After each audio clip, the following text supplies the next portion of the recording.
Skont il-Partit Nazzjonalista ta' Bernard Grech, il-Partit Laburista għamel 9 snin jiskanta u dimlajnuna lil ħaddiema u n-negozji anke waqt pandemija dan sostnih il-kandidat nazzjonalista Ivan Bartolo waqt dibattitu fuq il-programm TVAM. Intom għamiltu 9 snin tiskantaw lejn l-industrija. Għal din id-dikjarazzjoni wieġeb id-deputat u kandidat laburista Dr. Jonathan Attard li inċidentalment fl-istess jum li l-NSO ħareġ li reġa' naqas il-qatt semma il-ħolqien tal-impjiegi. Ir-riżultati jitkellmu waħedhom fis-settur ekonomiku, fis-settur tal-ħolqien tal-impjiegi u l-opportunitajiet ta' xogħol. Fuq ix-xandir nazzjonali l-kandidat nazzjonalista mbagħad l-ewwel qal li gvern laburista ma ħoloqx industrija waħda u mbagħad kellu jammetti li kien hemm industriji ġodda f'dawn l-aħħar snin.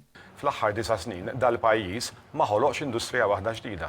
Ma naqbel xejn. Ġifieri fil-verità ma ħoloqx industrija ġdida, jiena ġifieri nistiden il-Jonathan jgħidli x'inhuma l-industrija ġdida. Medical cannabis mhix industrija ġdida li. Ifhimni, għalija il-medical cannabis hija industrija ġdida, però fil-verità. Jonathan Attard saħaq li l-proposti tal-Partit Laburista huma tanġibli u fattibbli u għandu track record li dak li jwiet iwettqu.